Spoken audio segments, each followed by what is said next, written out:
Hello, everyone. Can you hear me? If you can hear me, please use the chat box on the right. Yes, perfect. Great. So we're going to be talking about the use of mobile devices in the language classroom, but not only in the language classroom, but also outside the classroom.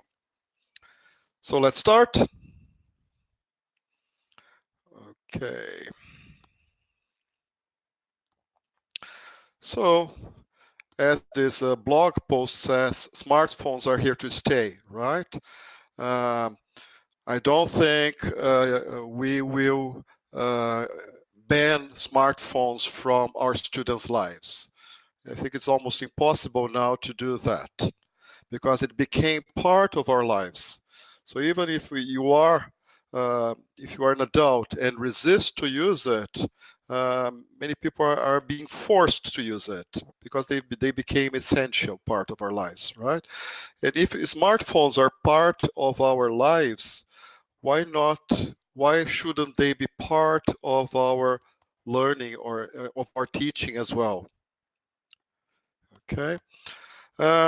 So before we start talking about this in more details, let me give you an example of an activity with smartphones that you can use with your students. Okay. This activity goes like this. So you can ask your students to look for a picture of family members on their cell phones, right? Any picture. If they don't have family members, it can be friends, okay? So after that, you ask one of the students, you pick one student, and ask him or her to show you the picture. And then you start asking questions about the picture. Things like, who is this? What's his name or her name? Where does he live? And all sorts of questions about the picture. You can also write model questions on the board for your students if you think they are not capable of asking the questions themselves. Then you give your students some time for them to talk to the other student. So you make pairs, right? Pairs of students. So one student asks the questions, the other student answers, and then you invert, right? The other student asks the questions and the other answers. What is interesting about this activity is that first, students are using their mobile phones to learn, right? Second, students are exchanging information, so they are using discussion, right? And they're practicing speaking and they're practicing listening, okay? And third, it encourages the students to be more autonomous, right?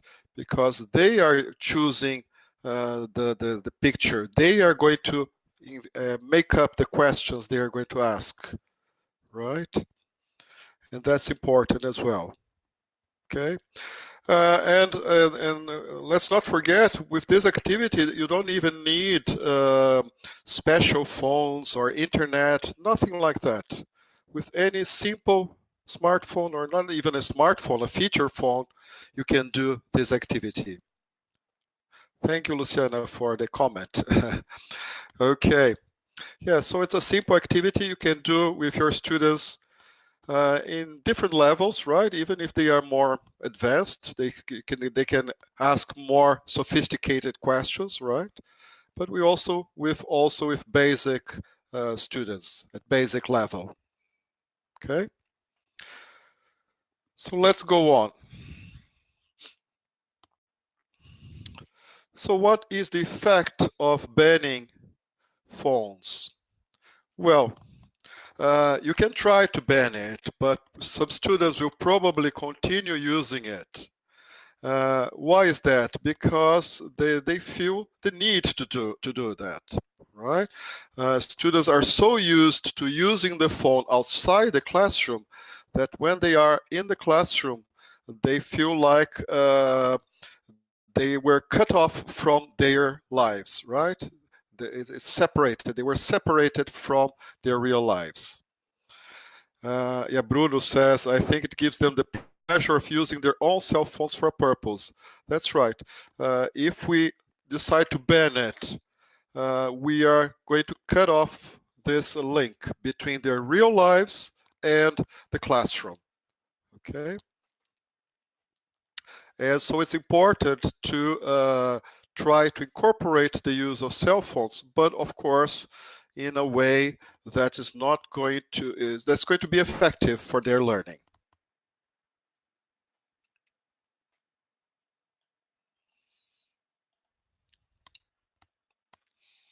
So what benefits do mobiles supply? You can say mobiles or mobile, right? I think in British English they say mobiles, in American English it's mobile. So you can use both are correct, right? That's just a parenthesis. So what benefits do mobile supply? Well, one of the most interesting thing about mobile phones or mobile devices is that they can supply with authentic language resources, right? So you can use real language, you can use real videos, you can use things that are authentic in your classroom, which is much more difficult if you use only the course book. The course book tries to be as authentic as possible, but not really, right? The dialogues in a course book, they were prepared, right?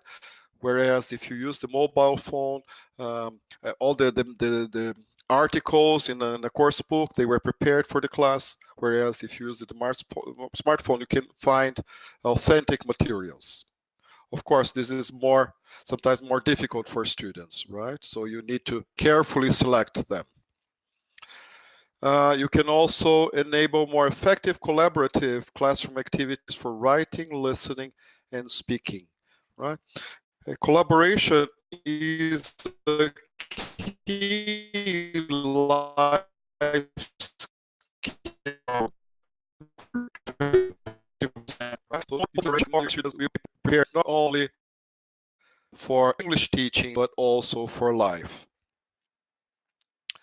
And last but not least, enhancing students' digital literacy, right? Most cases, students are already familiar with digital devices and using digital products, right? But in some cases, it's always something that you can teach your students, especially if you teach them on how to look for information for learning. Because they are, in many cases, they are used to using mobile devices for entertainment and for social media, right? But not for learning. So in many cases, they need help in using the mobile devices for learning. Okay.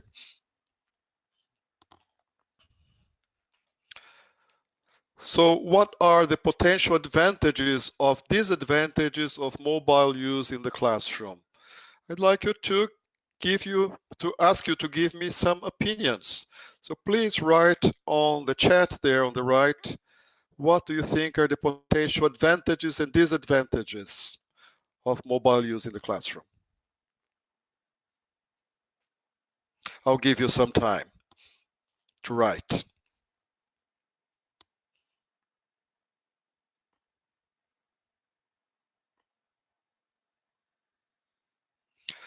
Okay, Claudia says communication, memory, and learning. Okay, that's an advantage, right? Engagement, context, sense of achievement, dynamic activities, disadvantage, distraction. Yes. Advantage is students are engaged in the learning process as it's interesting to them. Very good point, right? If it's something they like, chances are they will be more interested and more engaged. Dynamic activities, true, Ivomar, thank you. Exposure to authentic uses of the target language once you're connected to the internet. Yes, authentic material, that's right. Engaged, okay.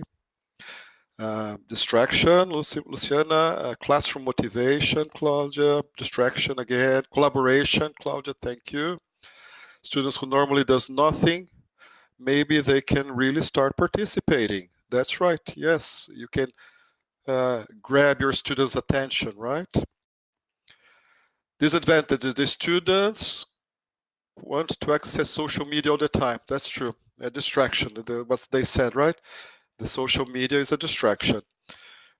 Keeps students engaged in the classroom. Yes, Plinio. A mobile without the internet is complicated. That's true, but still, the first activity I showed you does not require internet, right? So you can use the camera, you can use videos. There are many things, especially with projects. You can do projects without internet. Of course, with internet is more interesting, but still, you can still use it without the internet. Show a new way to study. Yes, very important. Yes. Disadvantage, the students can lose the track of the activity and they get hooked on their own things. Very important point. We will talk about that in a minute.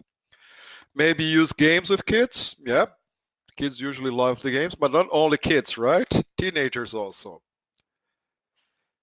Hey, here I am. Okay, Maria. Bruno, the cons are it takes them time to learn how to use their mobile devices for learning pedagogical purpose. Yeah, it takes some time, but it's usually very quick. They'll help them to engage in work. Andrea, okay. William, con cheating. What do you mean by cheating, William? Can you explain? But it's possible to include social media in the lesson plan so they can use their mobile to perform as an assigned text. Yes, that's right.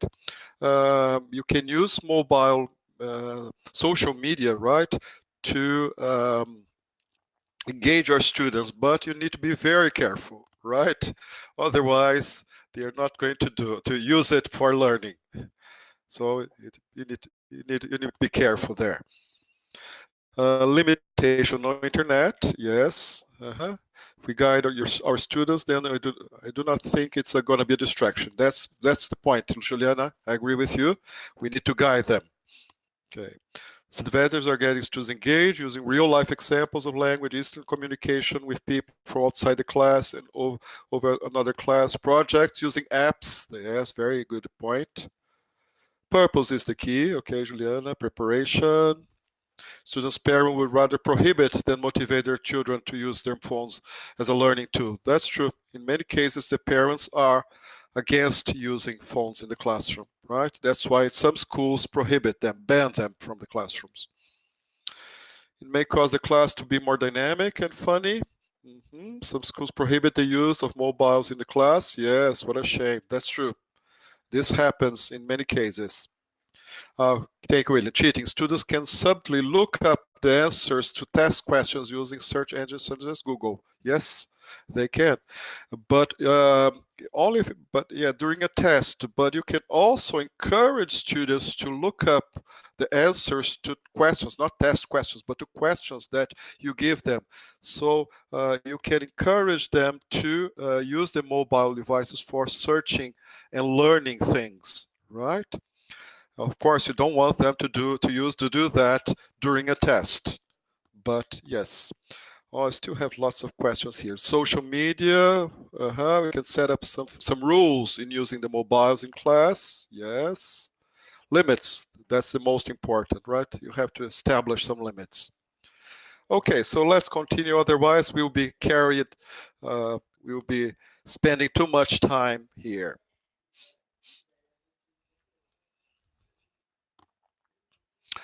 So, as the title says, the gains from mobiles are not automatic. So if you just tell your students, okay, now you can use your mobile phones, your smartphones, this does not necessarily translate into better learning, right? You need to consider the use of it to be effective. And also teacher training is in many cases necessary, is needed, because otherwise teachers will get lost, students are not going to use their mobiles for what they were supposed to use, right? And so the gains will not be as they could be. Is the time and effort worth it? Well, yes, I think it's worth it, but there may be practical issues affecting mobile use. Is there a school or district policy regarding student mobile use in the classroom? I'd like you to tell me your answer to this question in the chat box. In your region, in your school, are there any policy or district policy or school policy regarding the use of mobile use in the classroom?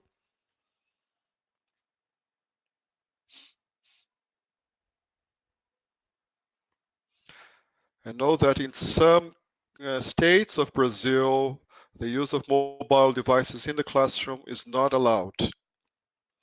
In general, it's not allowed to use, right? Yeah, many schools here, São Paulo, do not allow teachers, the students to use the mobile devices. We're providing teacher training in schools Campina. Main policy, mobile is not allowed. Campina, so not allowed. Most of them don't allow. No policies here. Most of the students have access. Thank you. There. Where is that? In language schools is possible. Yes, yes. Maybe a tablet. Okay. Thank you, Maria. We have more people typing. Santa Cruz do Sul is not allowed. So in the south of Brazil, students are not allowed to use not allowed in Lagoas as well. Tablets only if they're school provided. Okay. Not allowed in Espírito Santo. We're encouraged to do activities in which students can use their phones, even use the VR glasses. That's good. That's interesting, Luciana. Where's that? In a language school or in a school, normal school? Ottawa, Canada, but when I taught in Brazil, João Pessoa, Natal, it was allowed in private language schools. Okay, thank you, André. Right. Yes, I was in Caruaru, Pernambuco, 2 weeks ago to give a workshop about the use of mobile devices. And there was a big sign in the classrooms where it said, mobiles are not allowed in the classroom. But then I spoke by National Rio, okay. But then I spoke, Karina also, sorry, Karina does not allow it. Karina said does not allow it. But then I spoke to one of the coordinators there, and he told me that mobiles are allowed to be used if the teacher has a project. But most teachers didn't know that. So they just saw the sign there, mobiles are not allowed, and they forgot about it. Right? So I recommend you check your state policy to see if you have this possibility. Because in some cases, they said it's not allowed, but you can use it for teaching purposes or learning purposes. If you have a project, if you have a specific use for it, right? In this case, so I think it's a good idea. If your school does not allow it, your state, if the state you work, where you live, allows you to use it, but the school doesn't, perhaps it would be a good idea for you to talk to the coordinator or to the school director, right? Yes, so Juliana says, I think schools are afraid of losing control. In many places, afraid of mobile use in the classroom. Yes, that's a big point, the fear of losing control, the fear of having students using mobile devices for social media or for playing games, right? Of course, you don't want that. But if you have a specific task, if you have a specific project, then I think it's well worth using the mobile devices. Okay? And even games. Sometimes you can show you here Kahoot. It's an interesting game that you can use with your students in class. Okay. For those of you who cannot use mobile devices in the classroom, you can still use mobile devices outside the classroom. So you can ask your students, for example, to search for things on their mobile devices and bring it to class. You can ask them to prepare projects, right? Especially outside the class, of course, right? Where they would have to use their mobile devices outside the classroom. Okay.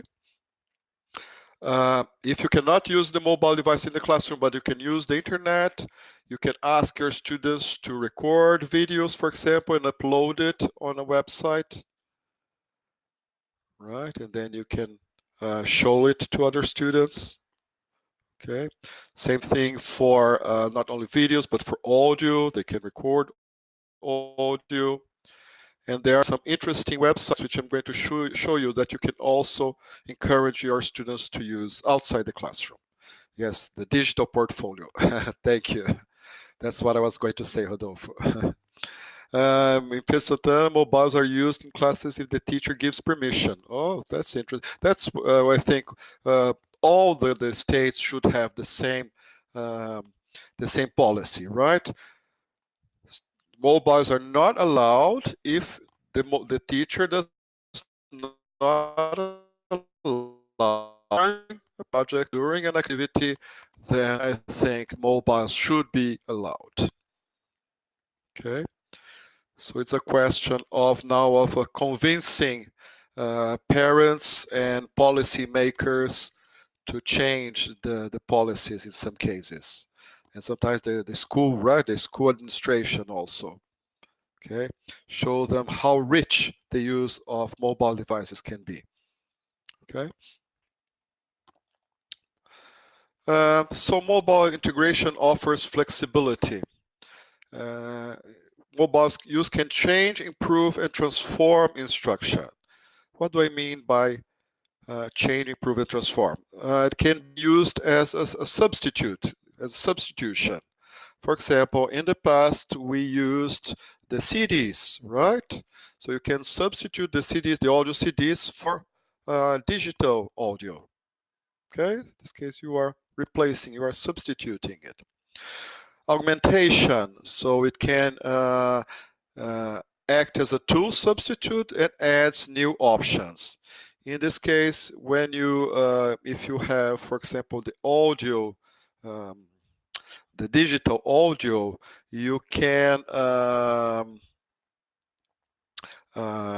put, for example, pictures with the audio, right? You can use the audio in slower speed, faster speed.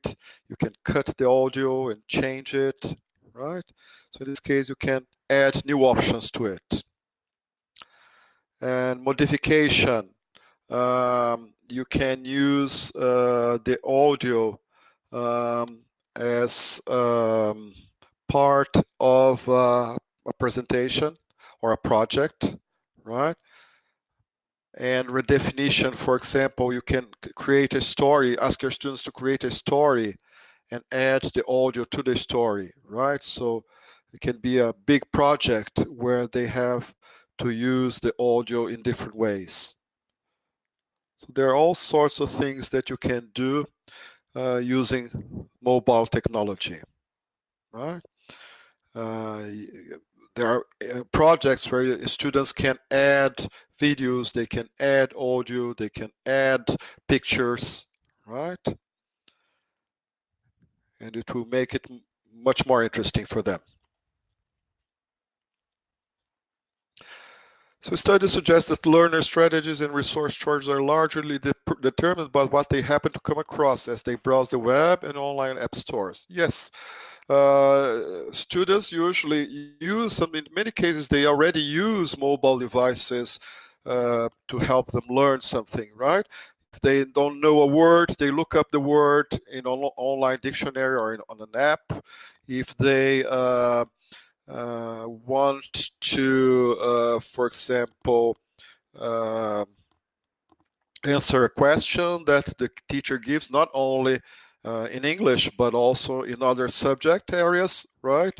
They will probably search the internet for answers, so they know that the internet can help them answer questions, right? But in many cases, they don't know how to effectively use it. So you can help them with that, right? You can give them apps they can use. You can show them how to use it more effectively. And I will show you in a minute. Mobiles also enable seamless learning. Why is that? Because, as I said before, you can use mobile devices to extend the learning that takes place inside the classroom to life outside the classroom, outside the schools. So teachers should encourage students to use the mobile devices not only to learn English, right? Not only inside the classroom, but also outside the classroom. Okay? And I will also give you some ideas on how to do that. Just a second. Yes, William mentioned the podcast. Now, yes, the podcasts are very useful now, right? BBC has some interesting podcasts. Oh, you mean this homework? Yes, yes. Outside the classroom, right? Yes, they can use it outside the classroom. Mobiles ready for language learning. So in addition to rich built-in capabilities that support, mobiles have network connectivity that supports peer collaboration. Yes, as I said, in many cases you don't need internet connection for some kinds of activities, but if you do, it will make your experience much more rich and much more interesting, right? And you can use the internet connection for peer collaboration. Okay, for example, a good example is Kahoot. Kahoot is not so much peer collaboration, but we have specific apps, for example, classroom apps, right? Cambridge, for example, has one called Interchange Classroom Apps, where students collaborate with each other for the answers. Okay. Also, if you ask your students to work in pairs, they can look up for answers, but one can help the other to answer the questions. Okay.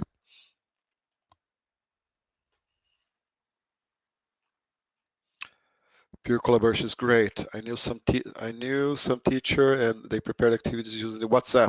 Yes, WhatsApp is an interesting tool. I'm going to talk about these tools right now, right?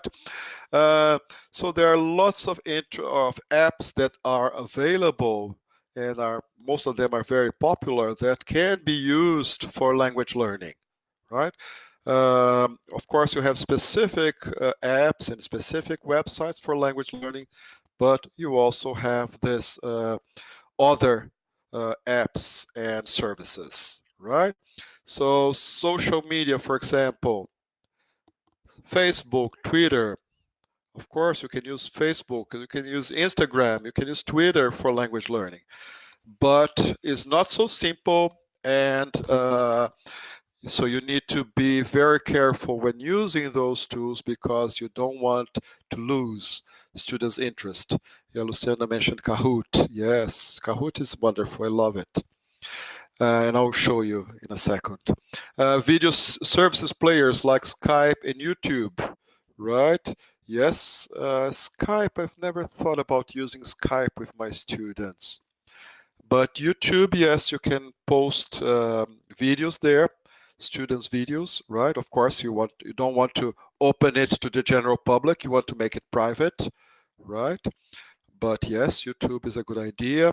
Snapchat, Instagram, WhatsApp. I've heard of teachers who create groups in WhatsApp, right? And in many cases, it works well. I confess I've never tried it, but I think it's a good idea. What do you think about WhatsApp group? Creating WhatsApp groups for your students? Do you think it can work?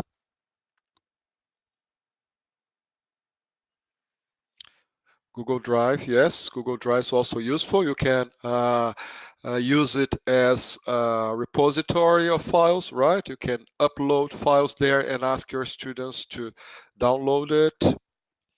WhatsApp, it works. Okay, Lucas has tried it. Okay, good after. I love using WhatsApp. Yes, WhatsApp group. Okay. I'm online teacher. I need to have it. Okay. Interact with them. Give it a try. Yes. I guess WhatsApp works well. Yes, especially because WhatsApp is so popular in Brazil, right? Almost all of your students will probably have WhatsApp, right? So it's a natural thing for them to use, right?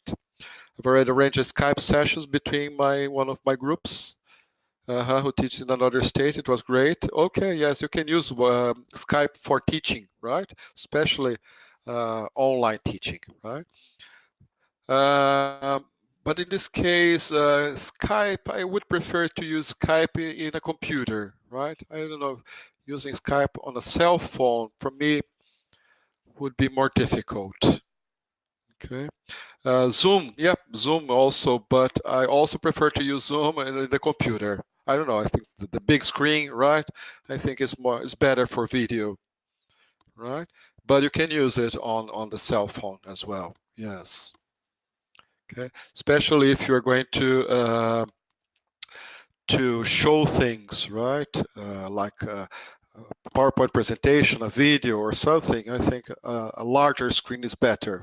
A computer or a tablet, right?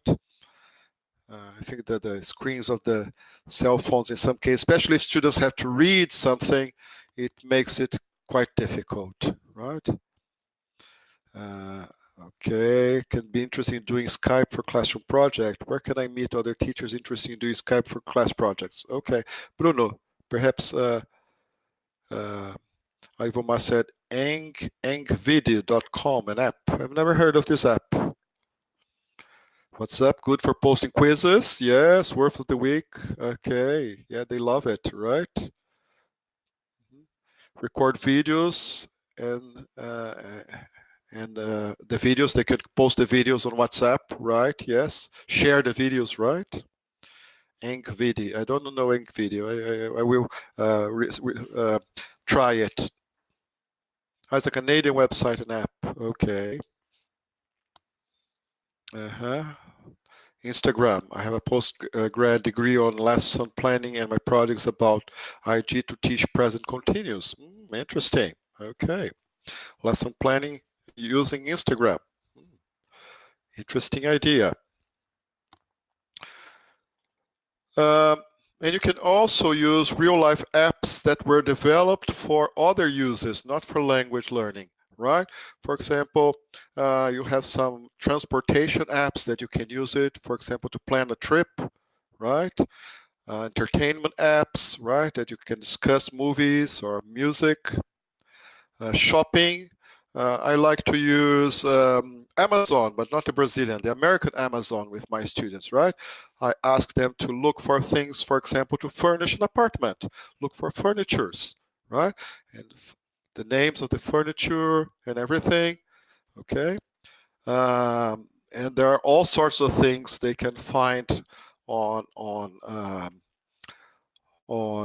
Amazon, right? Also on eBay. eBay is very rich in things they can, real things, right? Authentic material, right? Same thing with dining, choosing a restaurant based on online menus. Yes, also authentic material, right? Real restaurants, okay? eBay is great, yes. Clothes, Victoria's Secrets, okay. Yes, I agree, but yes, okay. Victoria's Secret would be more appropriate for women, I suppose, right? But yes. Okay, great. Apps designed for tourists and learners, like phrase books and tourist guides, okay? Vocabulary flashcards and games. grammar guides and tutorials. So you have this variety of apps. Yes, you can share email addresses here, no problem. Okay. So there's a variety of apps that students can use to learn English or to practice English, right? And so it's always a question of selecting the best ones. So you should be test the apps first before you recommend it to your students, right?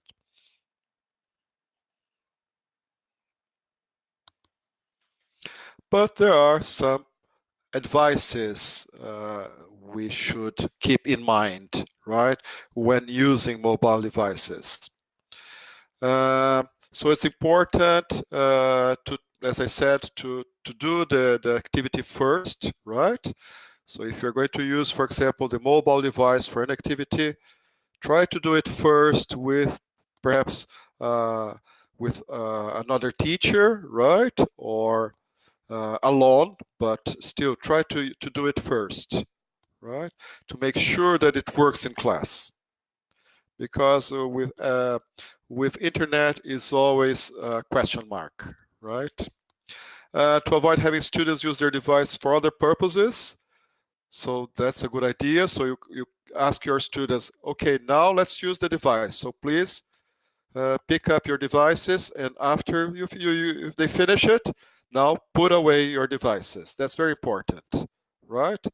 Otherwise, your students might use their cell phones or their smartphones for other uses apart from the lesson, right?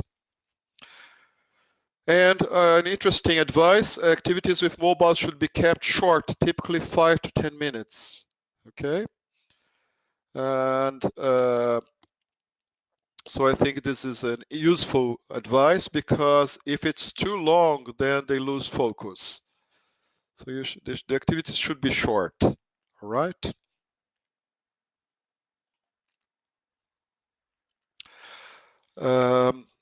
You can use mobile devices for discussion starters and warm-ups, and use these apps like Socrative and Kahoot, right? Socrative, I think, is more useful in this case because you can post a question there, and you can view students' response to it. I think you can do the same with Kahoot, but I usually like to use Kahoot as a kind of game, right? A quiz game. So Kahoot is more interesting in this sense, I think, right? So you put the question and students answer the questions and they get the points and they get very excited, right? With Socrative, you don't have this gamification aspect, okay? So you can use it for discussion starters. So remember, if you're not familiar with those tools, please look for them on Google them, right? Socrative and Kahoot. I won't have time to show them. I wish I had time to show them, but I won't. Okay. And Kahoot is kahoot.com, Kahoot. It's very easy to use. You can easily register and create a Kahoot. They call it Kahoot, which is a quiz, right? So just read the help questions there. There are videos which explain it, but it's very easy to use. And Kahoot, yes, there's a free version. You can, of course, pay for it, but you don't need to pay for it. You can use the free version. And it's interesting because you can also use Kahoots that other teachers have prepared, right? So if you're, for example, teaching something, simple present tense, or I don't know, or you're teaching parts of the body. So you go to the website, look for a Kahoot that another teacher used. You, what's the word they use? You replicate or you clone. I think you clone the Kahoot, right?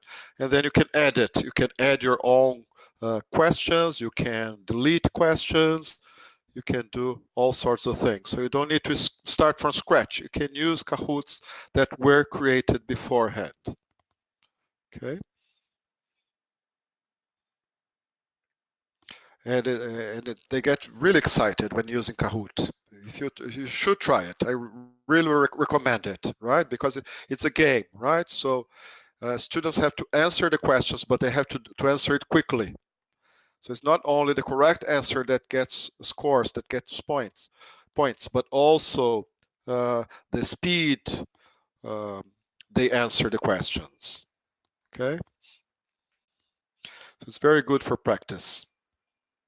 Yeah, you duplicate someone else's Kahoots. Yes, that's the question. A clone is, I think, Socrates. Socrates, you clone the things the other person created. Okay. Yeah, each app or each tool uses a different name, different wording.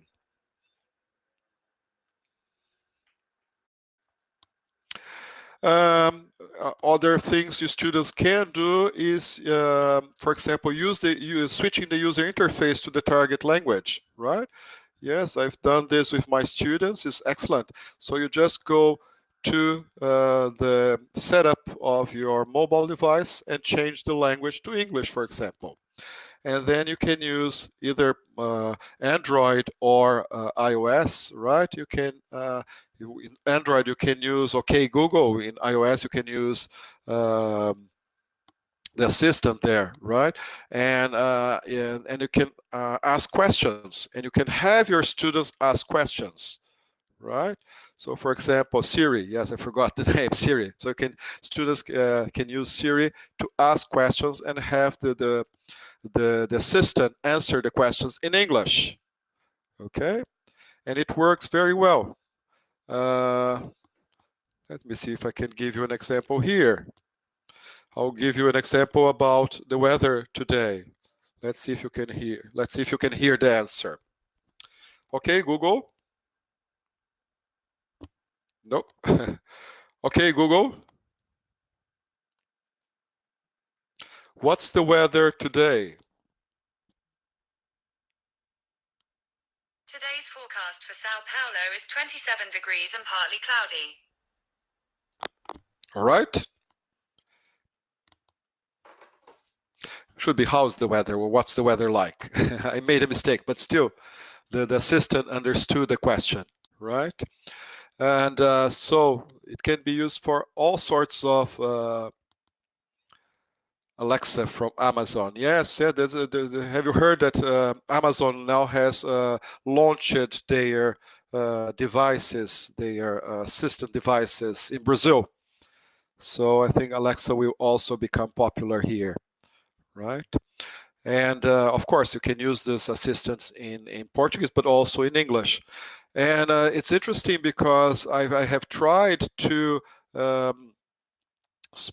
use a very strong accent to see if they understand, and in most cases they do understand, even if you mispronounce a word, right? So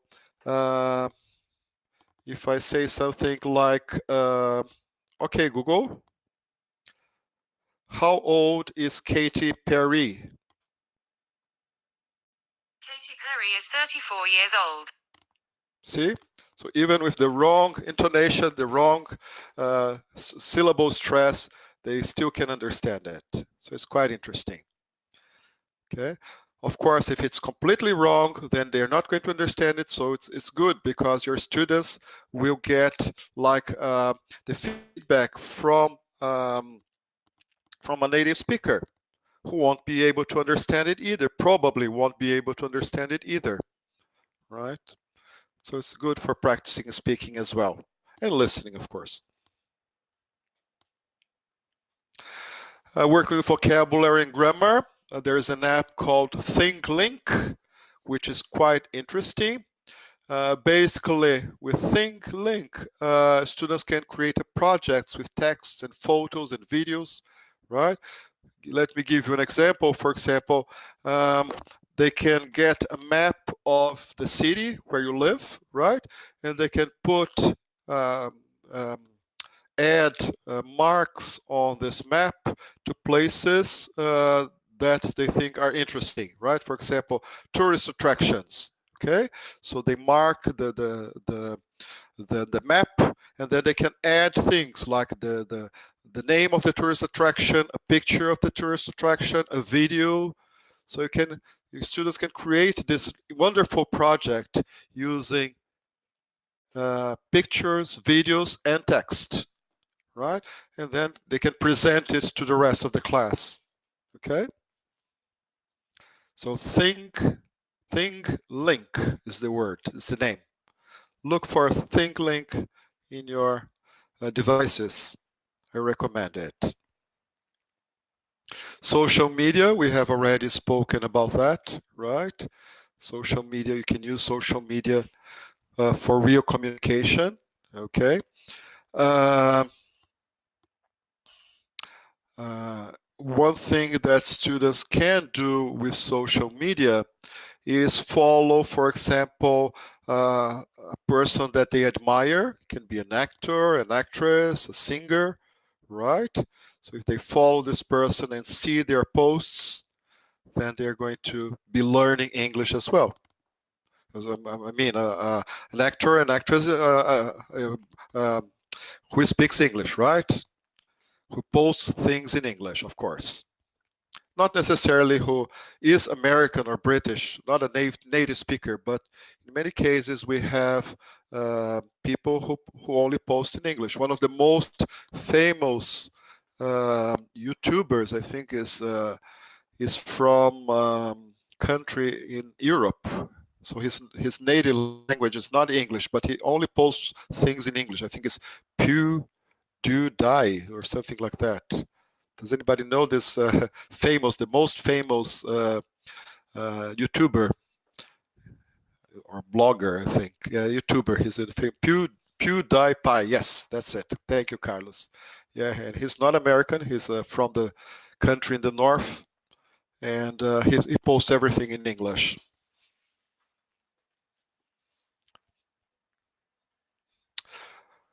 That's the questions I said, right? So you can ask your students, do you admire someone who speaks English? If so, do you follow him, her on Instagram, Twitter? Do you remember any post that was interesting? So you can give these tasks to your students, right? He's from Sweden. Thank you. Yes. Sweden, they don't speak English. They speak Swedish, right? But yes. So you can place these questions. You can ask your students these questions, right? And you can give them a project. So if your students you cannot use cell phones in class, you can ask them to check outside the class about a post that they thought it was interesting, and then in class tell the other students about this post.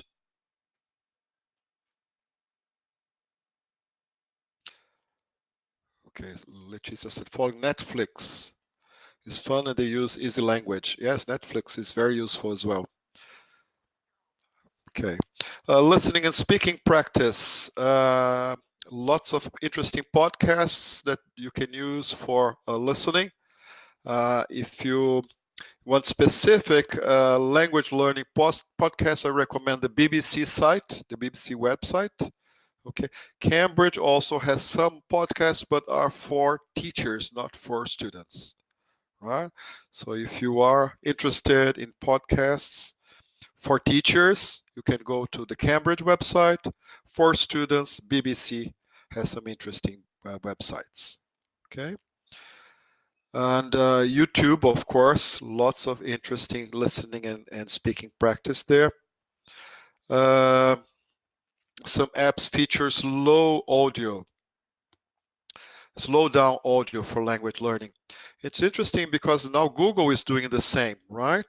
So if you look up a word in Google, on the cell phones, not in the computer. I've noticed that the computer, you don't have that. But on the cell phones, if you look up a word, when you have the audio, the pronunciation of the word, you have it in normal mode, but also in slow motion, slow mode. So it speaks the word more slowly, right? Let me see if I find one just quickly.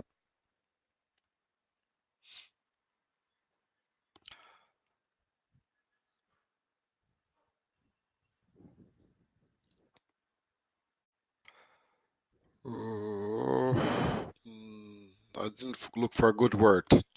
Let's look for another one.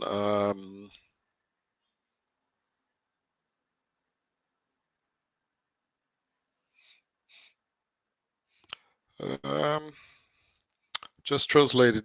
Didn't give me the slow motion thing. Just looked for. I cannot see it, but I looked for a word and it just gave me the definition and the sound, but not in slow motion. Yeah. Well, you can try it, but there are apps that do that. Okay. Dealing with the distraction factor. Yes.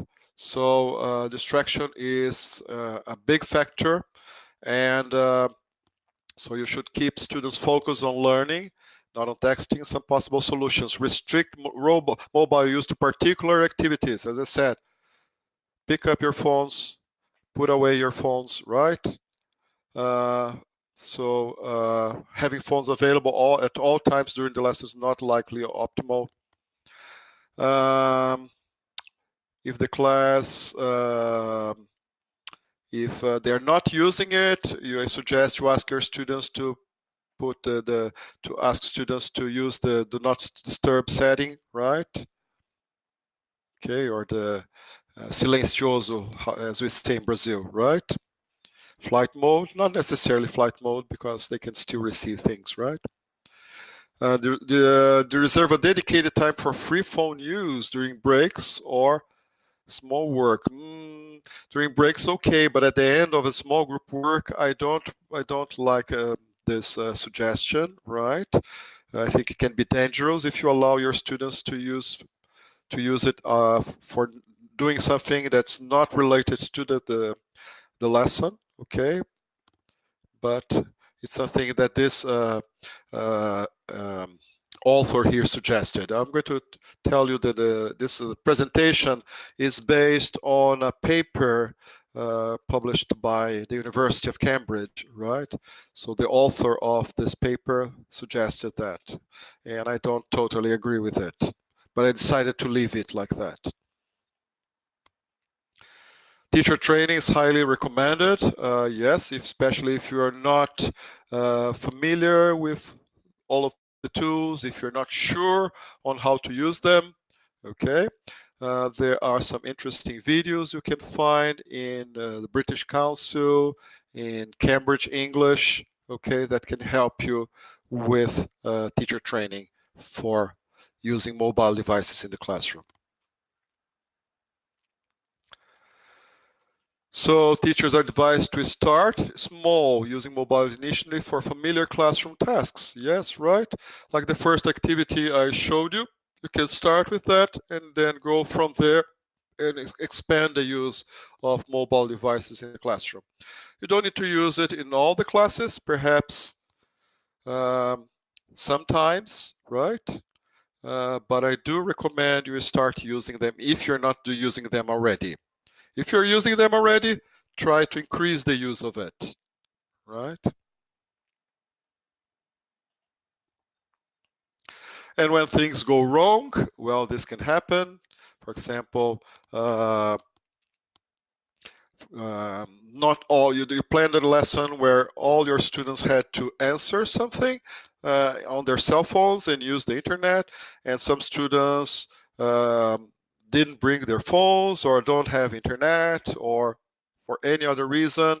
I think you should have a plan B, right?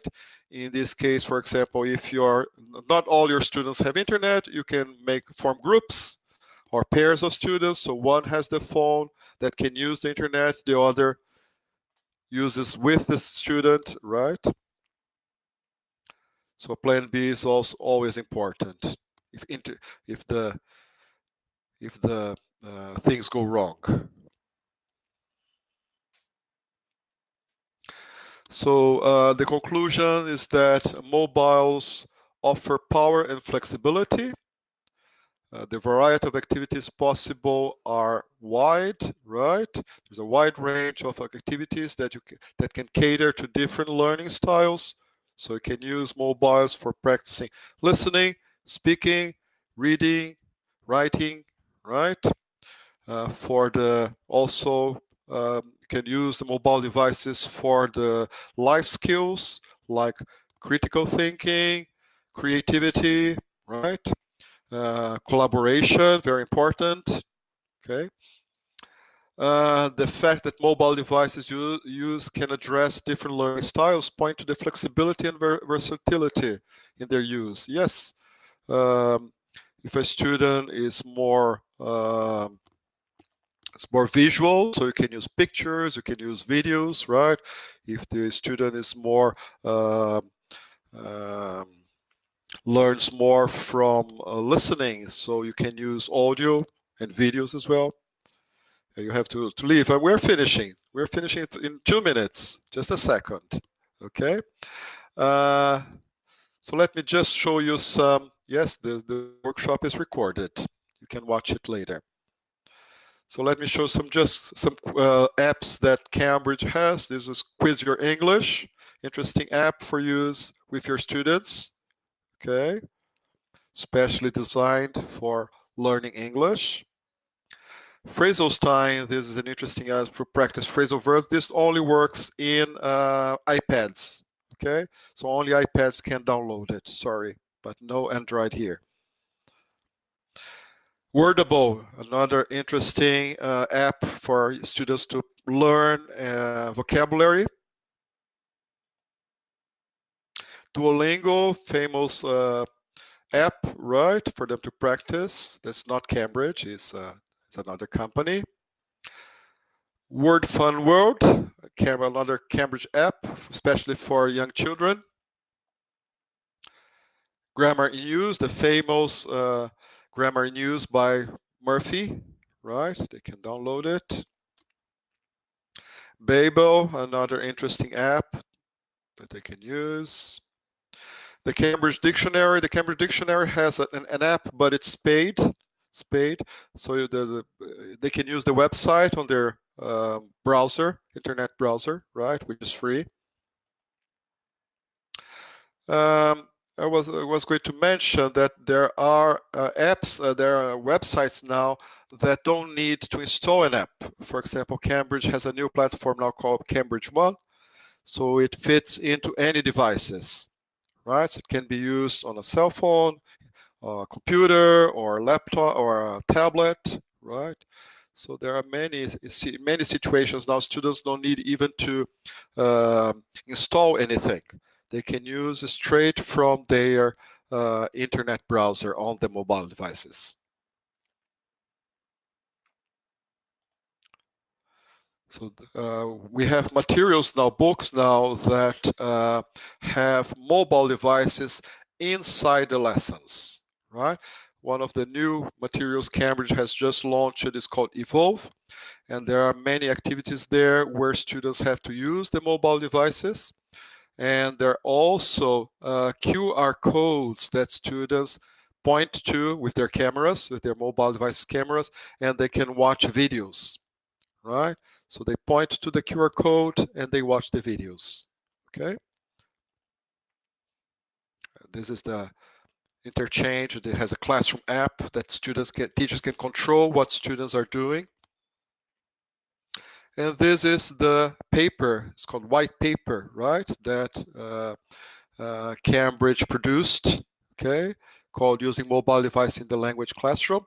I put the URL there, but if you search Google for using Cambridge, put Cambridge using mobile devices. If you search Google Cambridge using mobile device, you can find this paper and download it, of course, and read it if you like to.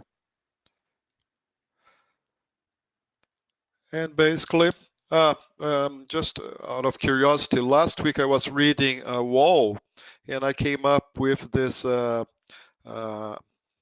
report here about cell phones and education.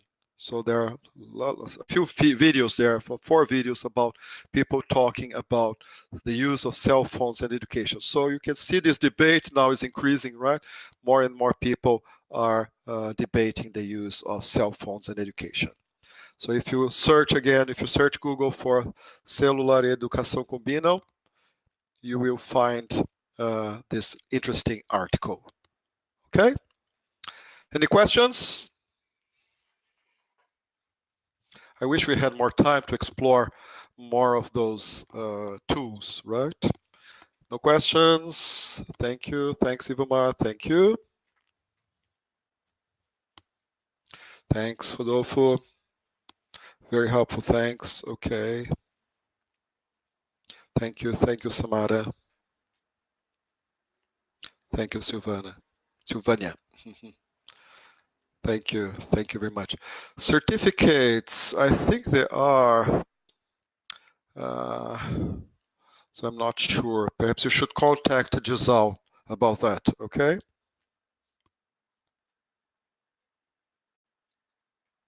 Yes, you should.